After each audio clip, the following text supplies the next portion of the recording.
On this episode, I have the absolute pleasure of interviewing my friend Kyle Miller.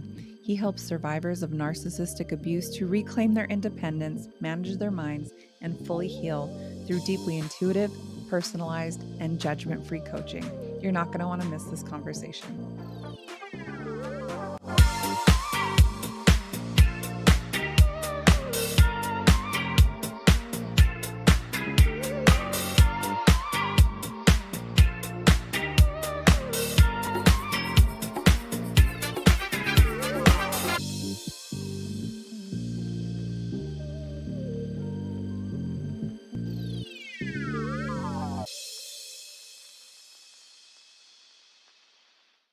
Good morning, everybody. Welcome to Abounding and Alive. This is a new podcast, kind of a reimagination of an old podcast. My Two Girls Without Cancer series is morphing, evolving into Abounding and Alive.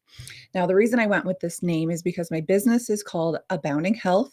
You can check me out at aboundinghealth.ca, just a little plug there. But I wanted to keep in line with what I do. So my job is blood analysis. I look at people's blood under the microscope and I try to help them through a holistic viewpoint. Abounding and Alive aims to be that as well. If you've ever watched Two Girls Without Cancer, we were interviewing people in the holistic space that help people. Basically, if you're a person who helps, I want to talk to you. And it's going to be the exact same format here at Abounding and Alive. I want to talk to people who help others, who focus on holistic health. You're healing the entire body. You're not just focusing on the symptom. You're not just dealing with one thing. You are dealing with everything. Now, my guest and I today were actually just talking backstage about how holistic health is so important. You might have stuff from childhood that's causing you to have issues today. Man, if I could figure out what gave me cancer, what was the root cause? Maybe it was something from childhood. Maybe it was something from my past. Who knows? So anyways, that is going to be this show, Abounding and Alive. Stay tuned every week as I interview people in that healing space. So my guest today, I'm very excited about this. Him and I have been talking for a long time. Him and I actually co-host another show together. His name is Kyle, and he is a personal empowerment coach. Now, he focuses on narcissistic abuse recovery. So I know that's a lot to say, and I'm going to let him talk about it a little bit more. So please welcome Kyle Miller to our show. Thank you so much for having me on. Thank you for being here. Really excited about this conversation. Yeah. So just to give everybody a little bit of background. So Kyle and I are on a show called Going On Daily. It's run by Rhode Island Broadcasting. It is just a morning show. I don't really talk about it much. I never post it on my socials, not because I don't want to, who looks good at 8 a.m, Kyle? And who's like really firing on all cylinders at 8 a.m, right? No, that's silly. I'm just joking. But I'm trying to be a little more transparent with my life lately, even under Abounding Health. On all my social medias, I would blindly post stuff or anonymously post stuff, and no one really knew who it was. And a girlfriend of mine, she's big into social media, and she says, people want that connection. And so I'm trying to be a little more transparent in the things that I do, the ventures that I do. Part of it is the Two Girls Without Cancer podcast, but part of it should also be this new career. I was a purchasing manager in construction for 10 years, and I decided not to go back to that. And now I'm a blood analysis microscopist, whatever you want to call it. And it's like a total difference for a person who didn't even know if they were going to live. And so I'm just trying to be a little more transparent. That's basically what I'm getting at. So anyways, Kyle is on that show with me. I had put out the casting call for somebody to join our show. Kyle responded right away and he's like, oh, I'm into narcissistic abuse recovery. And I'm like, I don't even know what that is, but it sounds awesome. Well, maybe not for the person, but from like a career standpoint, pretty cool. We need more people like you. Well, thanks. Yeah, it was kind of it was a journey. It was a journey to go through. I've been studying personal development for nearly 20 years. So lots and lots, and I was spoiled. I was a truck driver for 16 years. Wow. And so I got to listen to a ridiculous amount of podcasts. And so I kind of roughly figure that I'm somewhere north of 30,000 plus hours of podcasts and audiobooks, plus YouTube and everything else. But yeah, just everything personal development. All the PD your little heart could imagine. Yeah, and still do, you know, Yeah. it's a every day I get up and put in the headphones and start an audiobook as I go make coffee. So Wow. so Good for that's you. That yeah. is very, like, introspective, like, you know what you need, Mhm, it's like a lot of people are very blind, we live in blind spots, mhm, but it's like, you know that you need that PD to get through what you're going through or mhm. to progress or be a better coach or whatever. So I Yeah. love that. Yeah, and that's it. It's such a weird thing because I literally gave up listening to music. Oh, I wow. quit listening to music, and I listen to it now a lot Mhm. more than I have in the last almost 20 years. But I just quit listening to music completely and started listening to personal development. And so which is why I've learned so much. But Mhm. I'm kind of on the outskirts of being a little obsessive about things when I get into them. So It's I don't know, it's a habit basically, mhm, right? You've acquired this habit and mhm. now it's like you probably don't feel complete if you wake Oh, up and it's like, "I don't get to listen to some sort of podcast today." yeah, And I yeah, don't think that's necessarily a bad thing. I don't think obsessive in that sense is a bad thing. mhm, Personal growth is very important. yeah, yeah, and it's a big deal. I mean, the only I would say the only thing which would be a negative in it is if we're using it to beat ourselves up, and Mm. and Mhm, that mhm. is kind of a regular thing, I think, with a lot of people that study personal development. Well, why am I not changing? And Why why am I am I not not doing like that? better? If I know all of these things and I'm not doing them.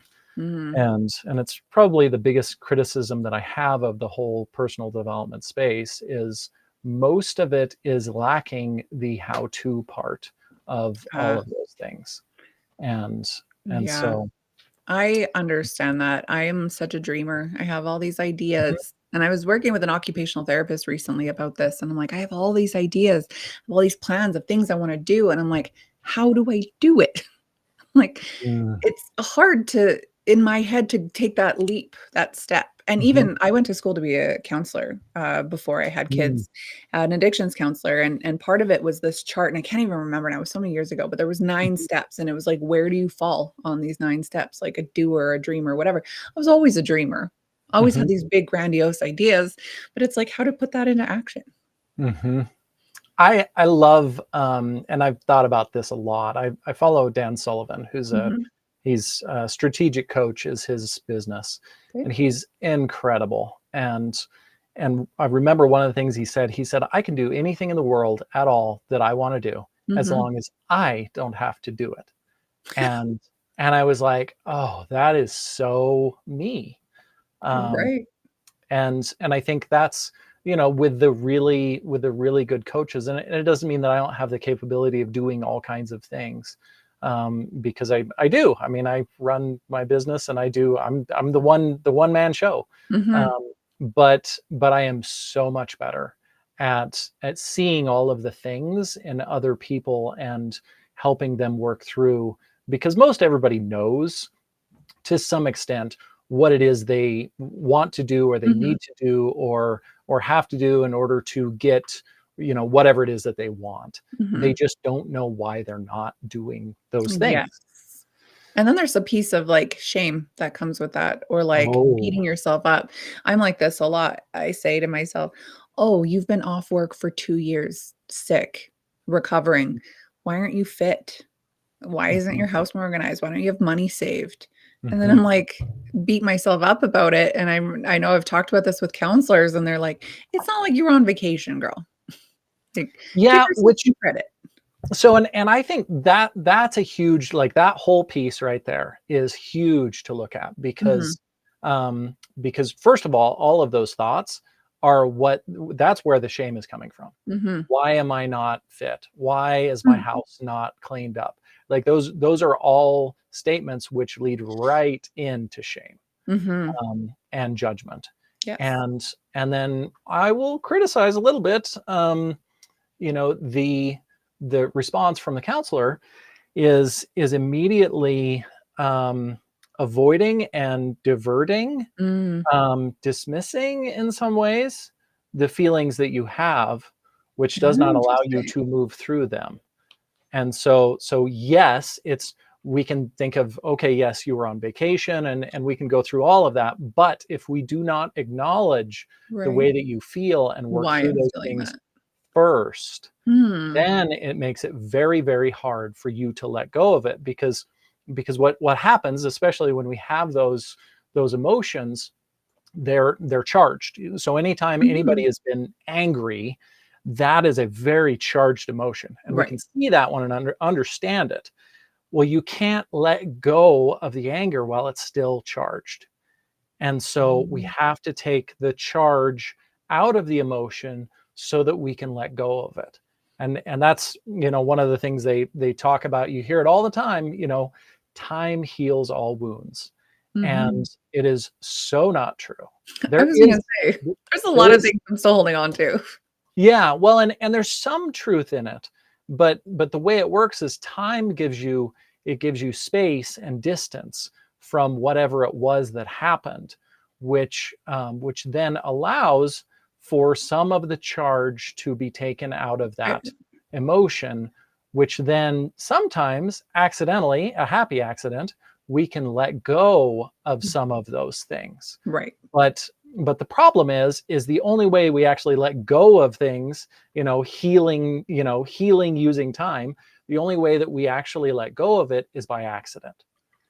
And Mm. so we don't actually work through it. So a lot of what I do is I help people to, I mean, because so much of society and everywhere else, it's like, nope, you change your thoughts, right? Just change your thoughts and then you change your life. And there's the missing part in here, which is, how do I do that? Yeah. You've been raised with these thoughts. You've had, for me, 38 years of these thoughts. How do I all of a sudden just go, "Oh, okay. That's Hmm. it. I'm done. I'm better." Yeah. Yeah. And the first part is acknowledging. Mm. And the way that I think about thoughts and emotions, is the way that the analogy I give anyway is if you think about a healthy parent, and we're going to say a healthy parent, not your parent or whoever, a healthy parent, Mhm. and the way that they deal with a toddler.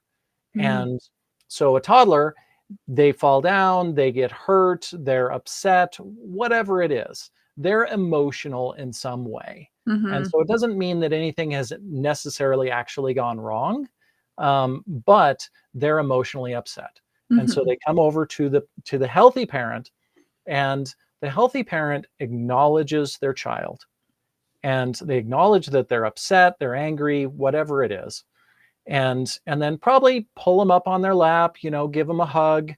Mhm. They don't try to fix them. They don't judge them. They don't shame them. They Mhm. don't think there's something wrong. They don't think they're broken. They don't do anything other than acknowledge the child and support them and allow them to go through that emotional experience that they're having. Mm. And they just hold that space with their child. And in a minute or two, then the child is like, you're like, got all the tears out, and they're like, okay, i'm gonna They i'm gonna go play again. they feel And they, secure, yeah, they and feel and then secure. they can go on. Yep. And then they go run on, and they're happy as can be. And what we don't do as adults is deal with our thoughts and our emotions in Mm. that same way. We have judgments, we have shame, we dismiss them, we push them away and stuff them. Mhm. I don't have time to feel this right now. And I that's can't deal with this right now. Yeah. And so we don't get the acknowledgement of the way that we actually feel. Mm. And that's one of the biggest first pieces of what we actually need, because it doesn't matter. It doesn't matter if it makes sense, to you, to anyone else. It doesn't matter if you know where the emotions are coming from, where the thoughts are coming from, what it's about. None of that matters. It Right. doesn't have to make sense, but it has to be acknowledged. Mm. If we don't acknowledge it, it's the first step of allowing those emotions, those thoughts to be there, which is a big part of the how to, which is missing in most all of personal development everywhere. Well, I think for majority of us, especially people our age, we weren't raised with that acknowledgement. We weren't raised with that secure attachment when there is some sort of hurt, trauma, emotional thing that's happening. Hmm. Like we got parents, get up, you're fine. Yep. Stop crying. I'll give you something to Yep. cry about. I heard you say that earlier today. Yeah. I'll give you something to cry about. Like, why? Because someone's crying. And I see people still do this, like the Mhm. way that our parents raised. And I Mhm. tell even my husband now, he doesn't have children of his own, but he's been stepdad for 8 years. And I Mhm. even say to him, like, the way that you were raised in the 80s and 90s and early Mhm. 2000s, it does not Mhm. work now. And he said, why? What's changed? Like, kids are way worse now. And I said, maybe to an extent, but like it doesn't work to be shamed or called names or Mhm. hit like that. Mhm. That's because that was my upbringing. I also went into my own parenting of my children like that. Mhm. And I Yeah. found real quick, number one, it didn't work. Number Yep. two, it made me feel really guilty. Yeah. And then, like, to see my kids just, like, hurt that I would, like, want to hit them or, like, call them a Mhm. name, and it's like, it changed pretty quickly on and granted, I did have to do a lot of self-work to get to that place because when you live in that blind spot, I mean, you don't Yeah. know what you don't know, but it took a lot of, like, personal development, counseling, Mhm. whatever, to go, "Oh, that actually really upsets me acting like Yeah. that. And why do I do that? Oh, because, that's the way my parents taught me and that's the way their parents taught them and et cetera, et cetera." And it's like at some point you need to end the generational stuff. Mhm. Someone's got to do it. And Yeah. so for me, I felt like it has to be me. Now, granted, I'm not like the world's best mom by any means. I have my moments, but like, what I don't do is hit my children. What I don't do is, you Mhm. know, get mad at them and call them names because like it doesn't work. Yeah. It doesn't work. Yeah, and I think on the other side now, which I think the big crisis that we're having now, oh my gosh, all the kids are worse and they're doing, and all these things that we say or society or whatever. And I think one of the biggest things that's going on is we've auto corrected to the other side of the Oh, for spectrum. sure. And it isn't necessarily a problem, but the big problem that I see is that everybody needs to be saved and they're Mhm. all broken. And so when the child falls down, they get hurt, they get upset, we need to fix them. We need to fix this. I Mhm. need to console you, which is disempowering for the child, and it's Yeah. controlling for the parent, even though Fair. they're not necessarily, I don't think people are, for the majority of people, they're not trying to do all of this. It's like No. that didn't work. It's They're sort of beating them, yeah, beating them and all of ingrained. those things. Yeah. It's like an innate thing that we Yeah. have just from our raising, but also like trying to break out of that. It's like Mhm. we've flipped 180 Yep. to the point where it's like, I don't want to feel the shame that I felt as a child, so much so that I'm gonna go complete opposite of Mhm. parenting, and I think that's what's fallen off here is like, Mhm. nobody really knows how to deal Yep. and regulate with those emotions. Like, you're allowed to feel stressed out. Like, for me, it's that, "Here, have food. Oh, you're crying? Here, have this snack." And it's just Yep. like every time I'm emotional, even now, I Mhm. think, "Oh, I gotta eat something." Yep. Why? Because I was taught that. Yeah. Yeah, and it's a hard thing to it is, oh, it is so uncomfortable. It's Mhm, uncomfortable. I mean, it's still uncomfortable for me. This is mhm, not a comfortable thing for me to just go, okay, I'm going to sit with this awful emotion. Whoo, okay, yeah, no, no, it mhm, is not.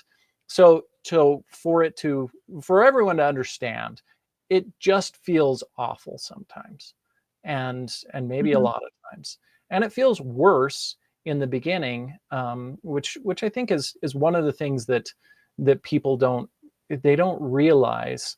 Um, and talking about narcissism and abuse and all of those things, it seems like the relationship gets worse at the end of the relationship, Mhm. and there is some truth in that. But I think what the bigger thing is we're aware of how bad things are, Right. and I think it's very much the same with us learning how to handle our emotions, how to process them, how to allow ourselves to feel. It feels much more awful when we actually allow ourselves to feel those emotions, because we're now aware. Okay, because without the awareness, you can't do any of that. So as you become aware that I'm having this emotion, I'm having this thought, you know it's there, and then you're allowing it to be there. So it's not just that the emotion is there, that the thought is there, it's that we're aware of it also, which makes it feel that much worse than what it felt like when we were stuffing it in the closet or in the Right. chest, And you know. especially because we were taught to not sit Hmm. with that emotion. Yeah. Yeah. And again, I don't think it's any fault of our parents. Again, you don't know what you don't know. You're taught to just move along quick. You Hmm. can't sit on something, you'd be lazy, right? Yeah. Oh, Even yeah. like if you're gonna be depressed, like that's lazy. Yep. You don't need to deal Yep. with your emotions, that's lazy. Let's add some shame and judgment onto that. Yeah. Yeah. Yeah. What is lazy anyway? I love that one. That's Well, like so for perfect. me, like, I was always on the go, constantly, like, I think quite honestly, if all my deep work I've done, I think I was trying to stay busy so I didn't have to face what I was feeling. Yep. I think that's what it was, Yep. and so I was always on the go, always busy, and then my body was like, "Oh, you need a break." I would have these inner battles, "No, I don't need a break. I'm fine." Mhm. Well, my body decided for me that I needed a break, and I had to sit in that for a while. You have your first little bit of survivor mode, and then after that, you have the, "Oh gosh, I have to deal with everything that I've just gone through" mode. And it's just like, "Why is this stuff from childhood coming up? Why is this stuff coming up from my first marriage?" Like, Mhm. and it was like, all I'm trying to do is just heal from cancer.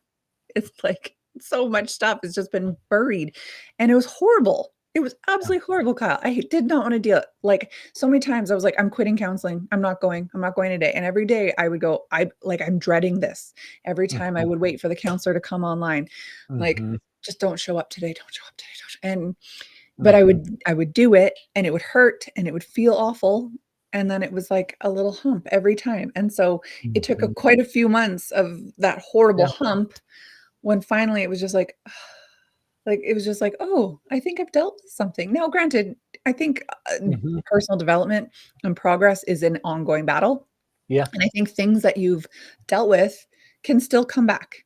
You can still struggle with them. Trauma lasts Mhm. just for a very long time, if not forever. Yeah, it's like when you work through that hard space, if you Mhm. sit with that for a while and actually do the work, eventually it's gonna lighten. Feels Yeah. pretty good. Well, and I think one of the things that, and I know a lot of people think that they're, oh, I'm regressing, I'm going Mm, backwards. I'm yeah, Because this thing that didn't used to bother me, I worked through that and it doesn't bother me anymore. right. And then now all of a sudden it bothers me again. Yes. And I think the biggest aspect of that is awareness, Mhm, because awareness does not, you're not just aware of all the good things, you're aware of all the things. And mhm, so the more we increase our awareness, the deeper we get into ourselves, our lives, all of the past experiences, mhm, which I think that is where most of that comes from. When we've worked through something, we let go of it. But then as we gain more awareness, we gain more awareness of everything, mhm, including that event. And so we let go of the part of it that we were aware of. right. And then the other parts, which were still bothered us, still affected us, we haven't worked through those. So it's like, why is this coming back? Well, you didn't process the whole thing. You only processed the part that you were aware of.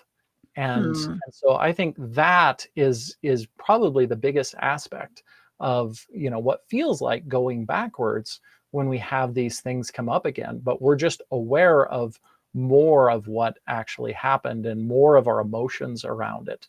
And mhm, and it's a positive, I think it's a wonderful thing, when all of that comes out. It feels awful and it's not fun to work through, but it allows us greater peace in our lives, because whatever it is that comes out that's bothering you is affecting you.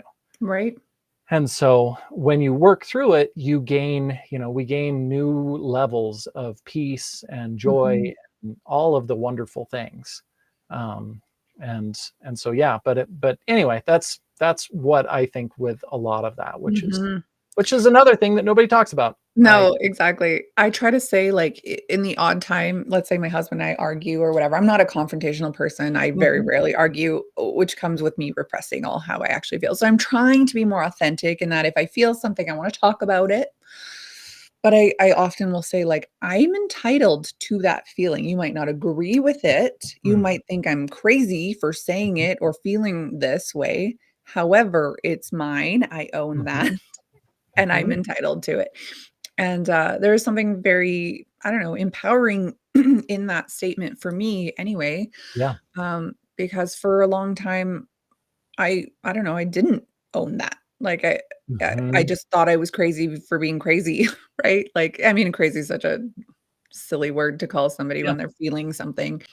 Yeah, I'm acknowledging that it's okay that I have these feelings Mhm. based on circumstance, based on history, based on whatever.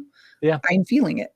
And Yep. to acknowledge it for me, again, like everyone's gonna be different, but to acknowledge it Mhm. for me is very empowering. Yeah.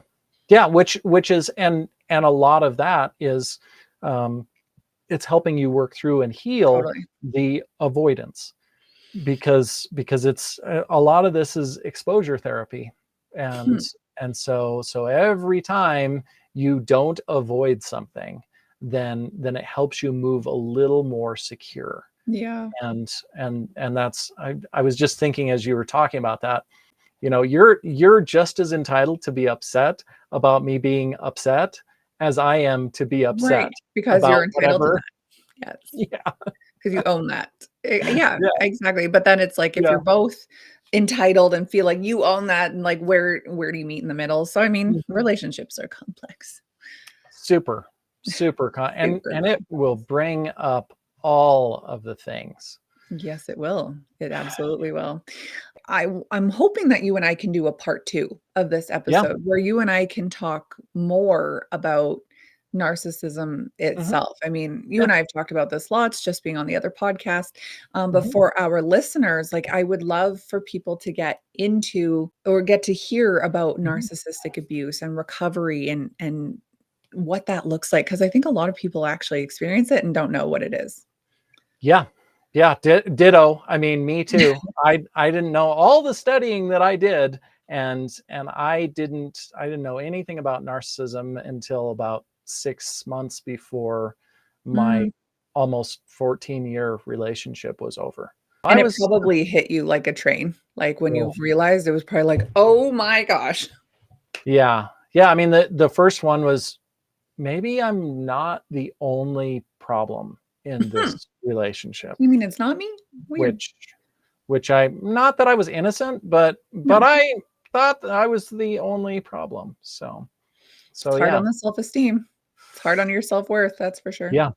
Yeah.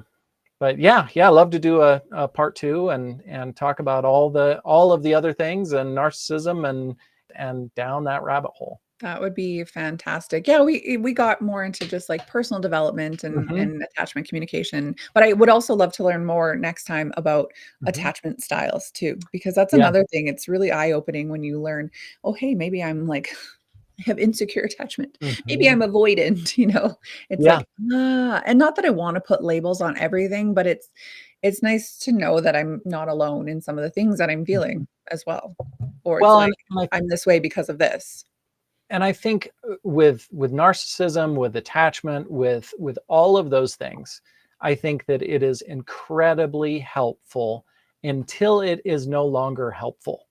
Mhm. And that's, if all you're doing is studying about For narcissism or sure. attachment or all those things, it's super helpful until you're using that to avoid growing into the person that you want to be. It's funny, I actually feel like that's what's happening in society right now. Mm. I have this, therefore this. It's Yep. like, Yep. you might Yep. just actually be just like a weird person, like, or you might just be like, have some trauma. Like, you don't have to be this, Yep. and then therefore you don't do this. Yep. You might just be unresolved. Yeah. Yeah, and just like insecure attachment, just because you're avoidant does not mean that you can't earn your own security, and Totally. which is possible for everyone. Yeah. And no matter what is going on, we can work to better ourselves. Well, I think everything is fixable to me. Yep. I I'm a agree. serial optimist, but Yeah. even with health, if we're Yep. talking health, I think, Yep. majority of everything, no, let's say everything, I'm positive. Yeah. Everything is Everything. fixable. Given the Yep. proper tools, you may have put your body through some abuse and your brain, your heart through a Mhm. lot of abuse over the years, but, like, with the proper tools, it can learn to be better because your body, your brain, your spirit, it all wants to be better, knows how to be Mhm. better. It just needs the Yeah. proper tools to get you back there. Yeah. Yeah. Maybe a part 3 on all of the Maybe health. a part 3. Um, Okay, I love it. We should yeah. absolutely do it. I could talk to 'Cause you forever, so yeah. so why don't you let everybody know where they can find you?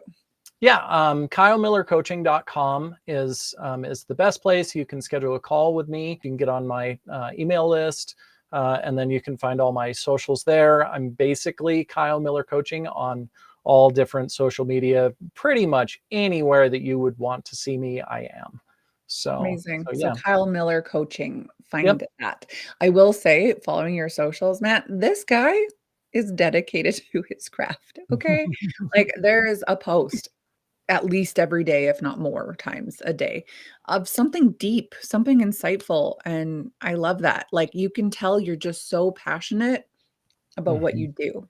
I mean, that's where I'd say I'm eccentric. I mean, and which is a loving term that I have now. I Yeah. used it against myself for a long time, but I am very eccentric. With this, I mean, just everything that I really decide that I'm going to go into, then I go down the rabbit hole and I Mhm. just learn everything that I can. And yeah, to be the best, which is another trauma thing also, or it was anyway. To be So sufficient. yeah. I Yeah, remember my kids to be enough. when my kids were little, we were always raised with practice makes perfect. Well, they would Mhm. come home from school and say, "Mom, practice makes progress." Only perfect practice makes perfect. Right. So practice makes progress for sure. I agree with that. Mhm. Mhm. But perfect practice makes perfect, Right. or I love as it. close as we get. Or something like that. Yeah. Well, I love it. Thank you so much for being here. Again, we are gonna do a part 2, maybe even a part 3, but make Yeah. sure you check out KyleMillerCoaching.com, to get in touch and to book a session with Kyle. I think that would be so insightful for a lot of people. Thank Well, you so much for having me on. yes, I loved it. So that is it for episode 1. I hope everyone enjoyed it. Stay tuned. I probably will continue to post every Tuesday because that's what I was doing before, starting probably around early September. This is when this is going to come out. Check me out on all my socials at Abounding Health, either abounding.health or Abounding Health on Facebook, TikTok, Instagram. I'm even on LinkedIn, not that I've ever posted on there, but of Mm, course on YouTube, Rumble, Spotify, at Abounding and Alive. So thank you so much for being here, Kyle, and for everyone listening, and we will see you again. thanks again.